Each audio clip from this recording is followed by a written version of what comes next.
Rappelez-vous et croyez l'amour de Dieu. Genèse 22, versets 1 à 13. Après ces choses, Dieu mit Abraham à l'épreuve et lui dit « Abraham » et il répondit « Me voici ». Dieu dit « Prends ton fils, ton unique, celui que tu aimes, Isaac, va-t'en au pays de Morija, et là offre-le en holocauste sur l'une des montagnes que je te dirai. » Abraham se leva de bon matin, sella son âne et prit avec lui 2 serviteurs et son fils Isaac.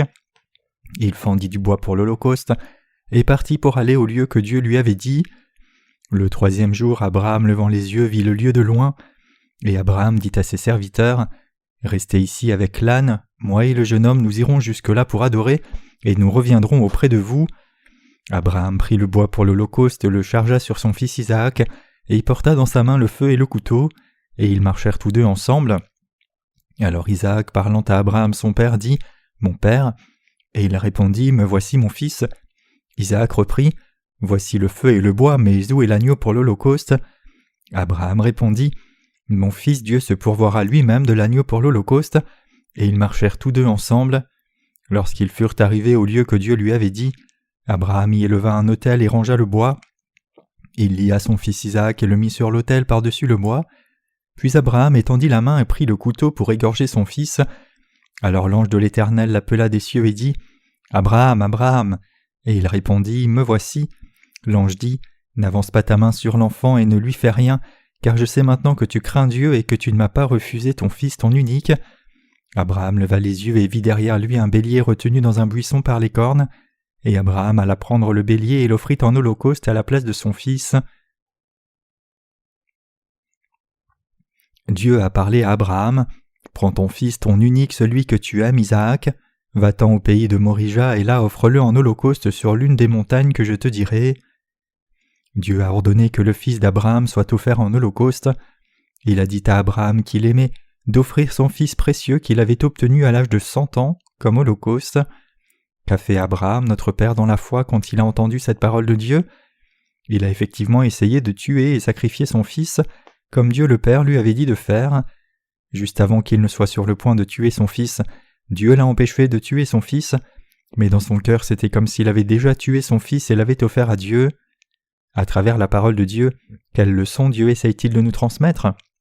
Dieu nous révèle que ce qu'il attend vraiment et absolument de nous, c'est que nous ayons la foi qui croit dans la justice de Dieu. Tue ton fils et offre-le en holocauste. Que signifie cette parole de Dieu à Abraham? Cela signifie que Dieu désire recevoir votre cœur et le mien, et aussi notre foi qui croit dans la parole de Dieu. C'est vraiment cela. Dieu désire avoir nos cœurs et notre foi qui croit dans la parole de justice de Dieu. Abraham a suivi la parole de la justice de Dieu avec une foi complète, et il était quelqu'un qui obéissait à la parole de Dieu dans la foi. Donc le fait que Dieu ait ordonné à Abraham d'offrir son fils en holocauste montre que Dieu testait son cœur. Cela signifie que Dieu désirait le cœur d'Abraham tout entier, et de la même façon que Dieu l'a demandé à Abraham, Dieu désire nos cœurs et notre foi qui croient dans la parole de Dieu aussi. Qu'est-ce que Dieu désire réellement de notre part? Dieu désire que nous ayons la foi qui croit dans l'évangile de l'eau et de l'esprit, qui est la justice de Dieu dans nos cœurs. Dieu ne désire pas accepter nos œuvres ou autre chose si ce n'est nos cœurs. Il désire aussi que la foi qui croit dans la justice de Dieu soit dans nos cœurs. Que Dieu désire-t-il d'autre de notre part? Comme Dieu a ordonné à Abraham de donner son fils en holocauste, Dieu désire que vous et moi ayons foi dans la justice de son Fils Jésus-Christ. Vraiment, Dieu le Père désirait enlever les péchés de ceux d'entre nous qui croient dans l'évangile de l'eau et l'esprit, une fois pour toutes, afin de nous sauver en accomplissant la justice de Dieu en nous donnant son Fils Jésus-Christ comme propitiation pour notre salut. Vous et moi avons été sauvés une fois pour toutes par la foi qui croit dans la justice de Jésus-Christ. La justice du Seigneur a fait de nous, les justes, des purs, sans aucun péché du tout. Nous commettons tant de péchés, mais le Seigneur a enlevé tous nos péchés une fois pour toutes, en plaçant tous nos péchés sur lui quand il a été baptisé par Jean-Baptiste, et en mourant à la croix versant son sang de vie. À travers cette justice de Dieu, ceux d'entre nous qui croient dans l'évangile de l'eau et de l'esprit sommes devenus des âmes pures sans aucun péché. De cette manière, Dieu le Père a expié tous nos péchés, en faisant que Jésus-Christ prenne tous nos péchés par son baptême, et en faisant que son Fils soit sacrifié. Cependant, il y a une chose que Dieu désire toujours de notre part. Il demande que nous ayons un cœur qui croit complètement dans la justice de Dieu. Il désire recevoir notre cœur entier. Qu'est-ce que Dieu requiert de notre part dans notre vie spirituelle? Dieu nous parle. « J'ai enlevé tous vos péchés une fois pour toutes à travers mon Fils. Vous n'avez aucun péché maintenant. J'ai enlevé tous vos péchés, mais m'aimez-vous? Et me suivez-vous? Me donnez-vous votre cœur pleinement ?» Qu'est-ce que Dieu veut dire par là? Cela signifie que Dieu ne requiert pas de bonnes œuvres de notre part, mais il requiert ce qui nous est le plus précieux, nos cœurs entiers. Pourquoi Dieu requiert-il que nous ayons dans nos cœurs la foi qui croit dans la justice de Dieu? Pourquoi Dieu requiert-il que nous ayons la foi qui croit dans la justice de Dieu dans nos cœurs? La raison est que Dieu nous a donné son cœur et son amour. Ainsi comme il nous a donné son cœur premièrement, Dieu désire que nous lui donnions aussi nos cœurs. Ce qui est le plus important pour vous et moi qui sommes reconnaissants pour la grâce de Dieu, qui nous a donné la rémission des péchés, n'est pas de montrer des accomplissements méritoires de ce que nous avons fait pour le Seigneur, mais plutôt ce en quoi Dieu prend vraiment plaisir et qu'il désire, c'est notre foi qui croit dans la justice du Seigneur et aussi tout ce que nous possédons en Christ. Vraiment, Dieu requiert que vous et moi lui donnions nos cœurs de vraie foi. Il dit « J'ai expié tous vos péchés par ma justice une fois pour toutes. À quoi est votre cœur maintenant même ?» Chers croyants, s'il y a quelque chose qui est plus important pour nous en tant qu'êtres humains, qu'est-ce que cela peut être? C'est notre vie. Mais bien que notre vie nous soit précieuse, ce qui est plus important et de valeur, c'est notre foi, et Dieu désire recevoir ce cœur de foi qui est plus précieux pour nous. Dieu désire recevoir notre cœur qui est reconnaissant pour sa grâce et qui proclame « Dieu m'a rendu sans péché par l'évangile de l'eau et de l'esprit, il m'a sauvé de tous mes péchés, le Seigneur a fait de moi une personne sans péché par cet évangile authentique de l'eau et de l'esprit. » De cette manière, Dieu désire clairement recevoir nos cœurs qui lui rendent constamment grâce. Vraiment, dans nos vies spirituelles, le plus important pour nous est de donner nos cœurs à Dieu lorsque nous allons devant lui. Comment Dieu réagirait-il si nous venions devant lui avec des mérites passés, œuvres, possessions ou fruits de la terre, avec lesquels nous aurions servi Dieu jusqu'à présent en disant « Cela devrait suffire ». Dieu ne les recevrait jamais. Une telle foi revient seulement à notre propre justice et devant Dieu ce n'est rien de plus que de l'orgueil. Qui sont les gens que Dieu chérit et qui lui plaisent le plus? Notre Dieu prend le plus plaisir dans ceux qui méditent sur la profondeur de sa grâce, ceux qui ont un cœur de reconnaissance pour la grâce qui a expié chacun de leurs péchés, par l'évangile de l'eau et de l'esprit, et ceux qui servent le Seigneur avec un cœur de reconnaissance. Nous devons prendre un moment pour réfléchir à ce que nous avons donné à Dieu alors que nous avons grandi dans notre vie spirituelle, et nous devons en venir à réaliser la grâce de Dieu. Ce que Dieu désire de notre part plus que quoi que ce soit, c'est recevoir nos cœurs qui sont reconnaissants pour sa grâce. C'est vraiment cela. Bien que nous soyons faibles et manquants, quand nous servons Dieu avec des cœurs vraiment reconnaissants envers lui, proclamons l'évangile de l'eau et de l'esprit, servons l'Église et faisons toutes choses avec reconnaissance pour sa grâce qui nous a sauvés, alors Dieu acceptera et prendra plaisir à nos cœurs. Combien êtes-vous reconnaissant envers Dieu? Chers croyants, vous et moi devons réfléchir combien nous sommes reconnaissants dans nos vies pour la grâce du salut par laquelle Dieu a expié tous nos péchés une fois pour toutes. Nous avons clairement reçu la rémission des péchés une fois pour toutes par la foi dans l'évangile de l'eau et de l'esprit qui est la justice du Seigneur. Donc alors que nous menons nos vies, nous pouvons méditer sur la grâce insondable de Dieu. Puisque nous manquons toujours, à chaque fois que nous reconnaissons nos manquements, nous nous rappelons de la justice de Dieu. Dieu a déjà expié et porté tous nos péchés une fois pour toutes par son baptême et son sang versé. De plus, nous continuons d'avoir besoin de cette justice de Dieu, et donc nous nous rappelons d'être reconnaissants dans nos cœurs au Seigneur une fois encore. Le seul fait que nous ayons reçu la rémission de nos péchés une fois pour toutes ne signifie pas que nous devions être reconnaissants une seule fois. Alors que nous menons nos vies entières, à chaque fois que nous reconnaissons nos manquements, nous devons vivre avec un cœur qui est toujours reconnaissant au Seigneur, dans la foi qui croit dans la justice de Dieu. Chers croyants, faites attention à cela. Vous et moi ne devons pas oublier la justice de Dieu qui nous a sauvés de tous nos péchés une fois pour toutes. Alors que nous menons nos vies entières, nous devons vivre avec un cœur qui rend grâce au Seigneur, en ruminant sur la grâce de notre salut merveilleux. La Bible rapporte que les gens avec des manquements et les gens qui ont beaucoup péché ont rendu davantage grâce à Dieu pour sa justice. Nous commettons toujours des péchés dans nos vies, que ce soit dans nos actions ou dans nos cœurs, puisque nous avons pleinement reçu le salut des péchés de Dieu. Il n'est pas encore correct de dire « j'ai encore du péché », mais c'est une expression correcte de dire « je pêche toujours ».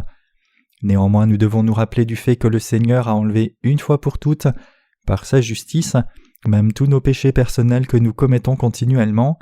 Et puisque vous et moi sommes des êtres si faillibles qui ne peuvent que commettre continuellement du péché, nous devons savoir que par la foi dans la justice de Dieu, nous pouvons avoir un cœur qui continue de lui rendre grâce. Chers croyants, vos actions sont-elles saines? Puisqu'il n'y a pas de péché dans vos cœurs, vous-même êtes saints par la foi, mais vos actions sont-elles parfaites? Non, nous ne sommes jamais parfaits par nos œuvres, nous sommes insuffisants dans nos cœurs, mais le Seigneur les a déjà portés par le baptême qu'il a reçu au Jourdain. De cette manière, nous croyons dans l'évangile de l'eau et de l'esprit de tout cœur. Alors rendons-nous grâce pour l'évangile de l'eau et de l'esprit, ou ne sommes-nous pas reconnaissants? Nous rendons grâce et croyons au fait que notre Seigneur a porté tous les péchés personnels que nous commettons parce que nous sommes faibles et frêles. Nous sommes les justes qui avons déjà reçu la rémission de tous nos péchés, mais nous pouvons nous éloigner de Dieu en devenant à nouveau désolés et agonisant sur tous les péchés que nous commettons dans nos cœurs ou avec nos actions dans nos vies réelles. Cela arrivera si nous n'avons pas foi dans la justice de Dieu, mais en étant rappelés une fois encore que notre Seigneur a déjà porté tous nos péchés une fois pour toutes par son baptême, nous pouvons pousser un soupir de soulagement et rendre profondément grâce au Seigneur. Oui, nous le pouvons. Nous pouvons toujours nous rappeler et être reconnaissants pour la vérité du salut, que Dieu nous a rendus sans péché comme cela, que le Seigneur nous a sauvés des péchés que nous commettons tous les jours, parce que nous sommes manquants une fois pour toutes, et qu'il nous a délivrés de tous ces péchés. Dieu désire que nous soyons reconnaissants pour sa grâce, que nous le servions et que nous le suivions. Dans le passage des Écritures d'aujourd'hui, Dieu a testé Abraham. Il lui a ainsi ordonné « Abraham, offre ton fils Isaac en holocauste ». Chers croyants, réfléchissez-y. Ce fils d'Abraham, appelé Isaac, était un enfant que Dieu avait promis inconditionnellement, et il a effectivement donné ce fils à Abraham une vingtaine d'années après le lui avoir promis quand il avait 100 ans. Mais quel orage dans le ciel bleu et clair que de devoir donner son fils en holocauste à Dieu! Cependant, c'était pour tester le cœur et la foi d'Abraham, et ce n'était pas donné pour vraiment reprendre le fils d'Abraham. Dieu a testé le cœur d'Abraham en disant « Je t'ai vraiment aimé, je t'ai béni, j'ai fait de toi le père de toutes les nations et je t'ai béni en te rendant juste. J'ai dit que ceux qui te bénissent seront bénis et que ceux qui te maudissent seront maudits. Cependant, au regard des bénédictions que je t'ai données, permets-tu qu'elles demeurent vraiment dans ton cœur et y crois-tu réellement? Es-tu vraiment capable de donner tout ce que tu as, de tout me donner sans y réfléchir si je devais te le demander? As-tu vraiment un cœur qui m'est reconnaissant? » Abraham, qui a entendu la parole de Dieu, s'est levé tôt le matin suivant, a mis une selle sur son âne pour partir en voyage avec son fils Isaac, amenant du bois pour son holocauste. Et Abraham est allé vers l'une des montagnes du pays de Morija comme Dieu le lui avait dit, a empilé le bois, attaché les mains de son fils et essayé de tuer son fils unique. Regardons de près ce passage des Écritures. Il n'y a aucune expression d'hésitation ou de délai dans le cœur d'Abraham, pas du tout. Et si cela nous arrivait à vous ou moi, si Dieu nous disait de tuer et lui offrir nos fils, ne lutterions-nous à ce sujet toute la nuit? Bien sûr, puisque Dieu ne prend clairement pas plaisir dans le sacrifice d'êtres humains, il y a probablement certains gens de foi qui se confient en Dieu et qui offrent le sacrifice que Dieu demande, en sachant que c'est seulement un test de sa part. Même si c'était ainsi, je suis certain qu'il y aurait de l'hésitation dans le cœur, mais Abraham a mis toutes ses pensées de côté et a arrangé les choses à toute vitesse. Abraham croyait sans vaciller dans la promesse de Dieu. Il pensait en lui-même « Dieu m'a dit d'offrir mon fils en holocauste, mais Dieu a clairement dit qu'il rendrait mes descendants comme le sable de la plage et les étoiles du ciel à travers cet enfant. Je crois que Dieu accomplira certainement sa promesse, j'en suis sûr. » Abraham avait une telle foi invariable envers Dieu. Même s'il devait tuer son fils, Abraham croyait que Dieu ramènerait son fils à la vie et accomplirait la parole de promesse exactement comme il l'avait dit. Hébreux 11, verset 19. De cette façon, Dieu a testé Abraham, mais la foi d'Abraham était ferme. Il avait une foi sûre, et ainsi, afin de faire de son fils un holocauste et de l'offrir à Dieu, il a placé le bois sur un autel de pierre et a attaché son fils. Quand nous lisons le passage des Écritures d'aujourd'hui, nous voyons que son fils Isaac n'a pas tellement résisté, et donc nous voyons que le père et le fils étaient pareils. Finalement, Alors qu'Abraham était sur le point de tuer son fils, Dieu a parlé et a dit « Abraham, Abraham, ne porte pas la main sur ton fils, je connais ton cœur maintenant, puisque tu n'as pas refusé ton propre fils unique et me l'as offert, je connais ton cœur, maintenant je sais que tu m'aimes vraiment. » Oui, Dieu avait vraiment testé la foi d'Abraham. Chers croyants, notre foi doit être comme celle d'Abraham. Sa foi était assez forte pour abandonner son fils sans aucune hésitation à Dieu si cela lui plaisait. Alors d'où pensez-vous qu'une telle foi telle que celle d'Abraham vient ? Cette foi vient de l'assurance que Dieu m'a sauvé de tous mes péchés par l'évangile de l'eau et de l'esprit, il a enlevé tous mes péchés, et il est le Dieu qui les a tous expiés aussi. Comment pouvons-nous servir et suivre Dieu ? Seuls ceux qui croient que Dieu a expié tous nos péchés par sa justice et sont reconnaissants pour cette grâce peuvent servir pleinement Dieu et le suivre. Seuls ceux d'entre nous qui croient que Dieu nous a sauvés de tous nos péchés par sa justice et sont reconnaissants pour ce salut peuvent donner ce qui est le plus précieux de nous-mêmes à Dieu le Père. D'où la force de notre amour pour Dieu vient-elle ? Elle vient de la foi qui croit dans la justice de Dieu et l'amour que Dieu nous a donné. La force d'aimer Dieu jaillit en nous lorsque nous avons cette foi qui croit dans la justice de Dieu. Pensez-vous que nous avons autre chose qui mérite l'approbation de Dieu ? Même si nous avons obtenu beaucoup d'expérience ou de maturité spirituelle, nous devons chérir le service et suivre Dieu avec un cœur qui rend grâce pour la grâce du salut par lequel il nous a parfaitement sauvés de tous nos péchés. La personne qui a un tel cœur devant Dieu sera richement bénie par lui. Le livre des Romains déclare « Nous savons du reste que toutes choses concourent ensemble au bien de ceux qui aiment Dieu, qui sont appelés selon son dessein. » Romains 8, verset 28. Seule la personne qui aime vraiment Dieu est capable de donner ce qui est le plus précieux parmi ses possessions à Dieu comme l'a fait Abraham. Si nous désirons être comme Abraham, il n'y a qu'une chose que nous pouvons faire. Nous devons nous confier dans le fait que Jésus-Christ ait porté tous nos péchés une fois pour toutes par le baptême qu'il a reçu de Jean-Baptiste, et en mourant à la croix, seul celui qui est reconnaissant pour la grâce du salut par laquelle Dieu l'a fait devenir une personne sans péché par la foi dans la justice de Jésus-Christ peut mener une vie spirituelle bénie comme Abraham. Vraiment la force que nous avons pour aimer Dieu jaillit d'un cœur qui rend grâce pour le salut que Dieu nous a donné.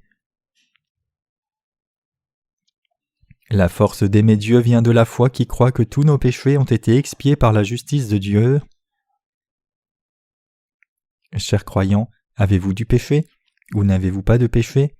Jésus-Christ a-t-il enlevé tous les péchés que vous avez commis et allez toujours commettre à travers son baptême ? Ou ne l'a-t-il pas fait ? Ce péché et tel autre péché. Quand nous regardons en arrière à nos vies, nous avons laissé une trace sans fin de péché. Néanmoins le Fils de Dieu Jésus-Christ, qui est aussi le Dieu Tout-Puissant, a complètement enlevé tous ces péchés.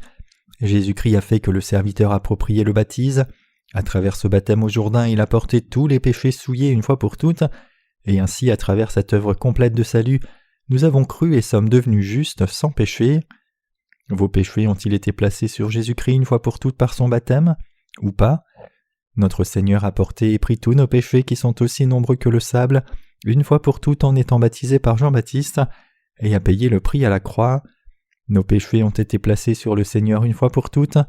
À travers Jésus-Christ, nous sommes devenus des gens saints sans aucun péché une fois pour toutes. Chers croyants, faites attention à cela. C'est à cause de la grâce du Seigneur que nous sommes devenus sans péché. Le Seigneur a porté tous nos péchés une fois pour toutes par son baptême, et donc quiconque croit en lui est devenu quelqu'un qui est sans péché. Si Jésus-Christ n'avait pas enlevé tous nos péchés, alors nous serions tous restés des gens souillés jusqu'à maintenant même. Mais qu'en est-il de la vraie justice de Dieu ? Le Seigneur a enlevé tous nos péchés une fois pour toutes par sa justice. Maintenant, puisque ceux d'entre nous qui croient dans l'évangile de l'eau et de l'esprit sont sans péché et nos cœurs sont purs, nous sommes devenus des gens qui peuvent faire toutes les choses que Dieu nous ordonne comme Abraham l'a fait. Nous sommes reconnaissants à Dieu, donc nous sommes réceptifs et heureux de faire ce que Dieu nous dit de faire, et ainsi nous sommes maintenant capables de servir parfaitement Dieu.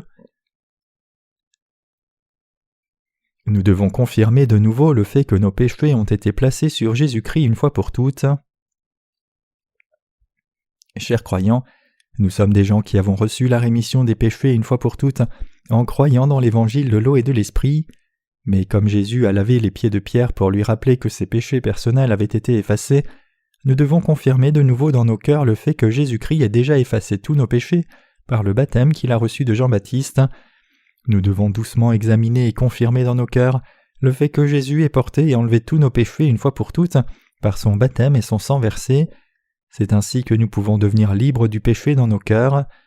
Le Seigneur a porté tous nos péchés et a versé son sang par l'œuvre juste du salut, mais si nous ne nous assurons pas pour notre part du fait certain que nos péchés ont été placés sur Jésus-Christ une fois pour toutes, alors même si nous avons clairement reçu la rémission des péchés, nous ne pouvons que rester dans un certain état de cœur qui est celui d'un pécheur. N'est-ce pas vrai? Donc vous et moi devons surmonter tous nos péchés et examiner si oui ou non ces péchés ont été vraiment placés sur Jésus-Christ quand il a été baptisé par Jean-Baptiste. C'est alors seulement que nos cœurs seront pleinement purifiés et que nous pourrons servir la justice de Dieu vigoureusement et joyeusement en tant que ceux qui sont sans péché. Dieu a expié tous les péchés de toute l'humanité, y compris les péchés de ceux qui vont naître dans le futur. Par exemple, nous sommes en 1995 maintenant. Cela fait 1995 ans que Jésus est venu sur cette terre. Jésus a porté tous nos péchés quand il a été baptisé à l'âge de 30 ans. Ainsi, Jésus a enlevé tous les péchés de chaque personne dans ce monde, à commencer par Adam et jusqu'à la fin du monde, il y a 1995 ans à travers son baptême. Dieu pour sa part a fait placer tous nos péchés sur lui une fois pour toutes à travers son baptême et par sa justice, mais la plupart des humains pour leur part n'ont pas fait le travail de placer leurs péchés sur Jésus-Christ. Dieu pour sa part a éradiqué tous nos péchés et a ouvert la porte du ciel, et il a permis à chacun qui est sans péché d'entrer par cette porte. Alors que doivent faire les êtres humains? Nous devons accepter que tous nos péchés ont été transférés sur Jésus-Christ à travers son baptême, mais c'est seulement possible d'accepter cela quand il y a la vraie foi dans nos cœurs. Il est vraiment important que nous fassions cela. Croire que nous étions pécheurs et croire que tous nos péchés de notre vie entière qui sont aussi nombreux que le sable ont été transférés sur Jésus-Christ est ce qui est absolument nécessaire pour notre part en tant qu'être humain. Vous et moi devons mener nos vies sur cette terre en confirmant cela au quotidien, le fait que tous nos péchés ont été transférés sur Jésus-Christ. Et à chaque fois que nous faisons cela, nous devons de tout cœur rendre grâce à Jésus pour avoir porté tous nos péchés. Oui, c'est vrai, nous devons être les gens qui sont toujours reconnaissants pour le fait que Dieu nous ait sauvés complètement.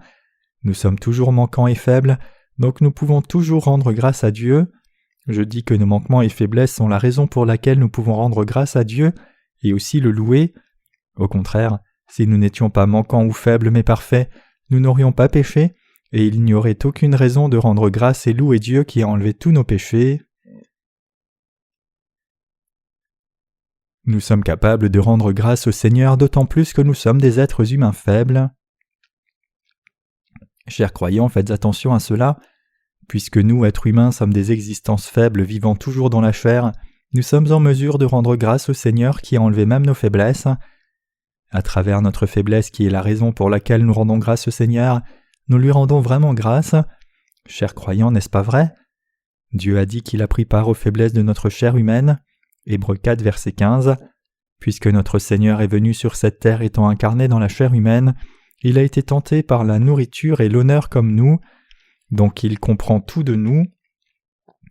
Notre Seigneur qui a expérimenté les faiblesses de la chair a porté tous nos péchés que nous commettons à cause de la fragilité de notre chair.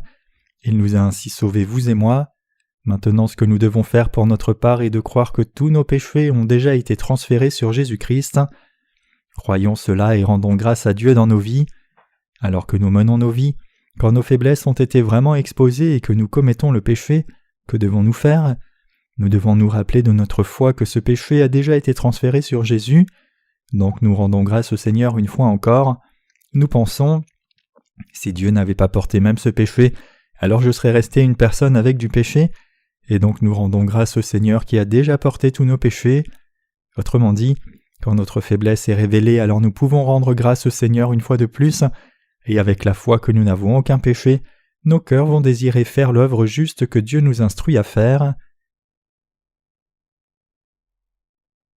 Quand reconnaissons-nous que nous craignons Dieu? Quand nous réalisons que nous n'avons aucun péché et que nous sommes purs, nous sommes alors capables de servir Dieu comme Abraham l'a fait. Quand nous confions-nous en Dieu comme notre propre Dieu, et commençons-nous à l'aimer, à être reconnaissants envers lui et à le craindre? Cela est possible seulement quand nous avons la foi qui croit en Dieu. Si nous n'avons pas cette foi qui croit en Dieu, alors il nous sera impossible de le craindre. Dans le passage des Écritures d'aujourd'hui, Dieu a dit à Abraham d'offrir son fils en holocauste.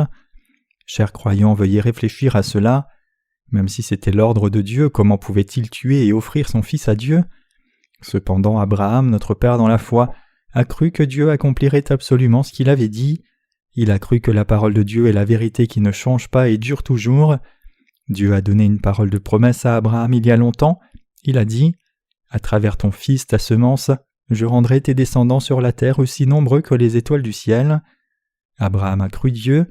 Il a cru que même si son fils devait être mis à mort, Dieu ramènerait son fils à la vie pour que ses descendants existent, et c'est pour cela qu'il a pu offrir son fils à Dieu sans hésitation.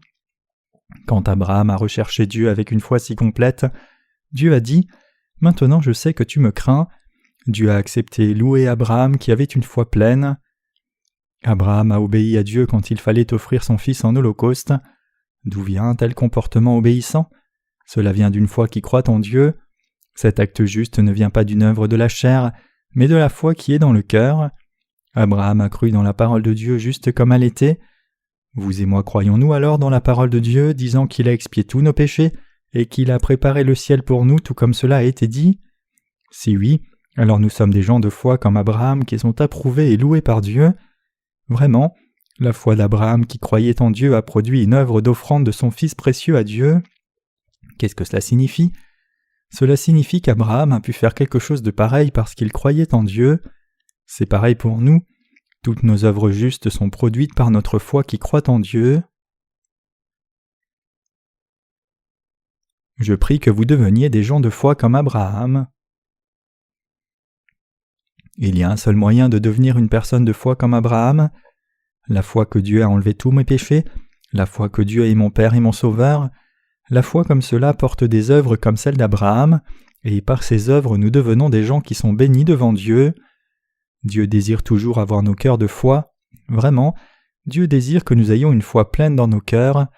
Dieu ne requiert pas de bonnes œuvres et actes vertueux que nous aurions faits jusqu'à maintenant, mais à sa question « Crois-tu toujours en moi ? Crois-tu que j'ai expié et effacé tous tes péchés en tant que ton sauveur ? As-tu un cœur de reconnaissance et crois-tu les paroles de promesse que j'ai données ? » Il désire que nous répondions « Oui, je crois dans ta parole et je crois en toi. » Donc vous et moi devons avoir un cœur d'obéissance, de reconnaissance et de révérence devant Dieu. Dieu désire que nous ayons un cœur qu'il aime et lui obéit. Même en ce moment, Dieu nous teste vous et moi comme il l'a fait pour Abraham. De temps en temps, nous pourrions remarquer que Dieu nous teste dans différents domaines de nos vies. À travers ces tests, Dieu nous demande « M'aimes-tu ? M'aimes-tu réellement et crois-tu en moi ?» En réponse, nous devons dire « Seigneur, tu sais que je t'aime ». Nous pouvons seulement répondre comme cela quand nous nous confions complètement en Dieu et le suivons comme Abraham l'a fait. Quand Dieu nous teste, nous devons faire face au test avec un cœur de reconnaissance. Je demande que vous donniez à Dieu votre foi et votre cœur. Et avec votre cœur et par la foi, je vous demande de servir le Seigneur. Suivez Dieu de cette façon. Alors je crois que Dieu dira les mêmes paroles qu'il a dites à Abraham. Je sais que tu m'aimes et me crains. Et quand nous avons ce genre de foi, Dieu nous donnera toutes les bénédictions qu'il a données à Abraham. Donc nous devons être le peuple de foi qui croit complètement en Dieu. Lorsque nous nous tenons devant Dieu, nous devons nous tenir devant lui comme le peuple de foi. Nous ne devons pas nous tenir devant lui avec nos œuvres, disant « J'ai fait ceci et cela pour toi et je vais faire cela pour toi dans le futur ». Plutôt, nous devons nous tenir devant Dieu seulement par la foi en disant « Je crois ce qui suit, tu es mon Dieu, mon Seigneur et mon Christ. Seigneur, tu as expié tous mes péchés, et tu es mon Seigneur qui m'a rendu sans péché. Tu es le Seigneur qui a fait de moi ton enfant. Tu es le Seigneur qui a préparé le ciel pour moi. Je ne peux que t'aimer. Bien que je sois faible, je t'aime. Veuille m'accepter et me dire ce que tu désires me dire. En tant que ton serviteur, j'écouterai et t'obéirai. Et je crois que je suis ton serviteur. Bien que je sois manquant, confie-moi ton œuvre, je te servirai. » Oui, c'est juste. Vous et moi devons toujours nous tenir devant Dieu comme des gens de foi. Nous ne devons pas nous tenir devant lui avec nos œuvres, mais avec notre foi.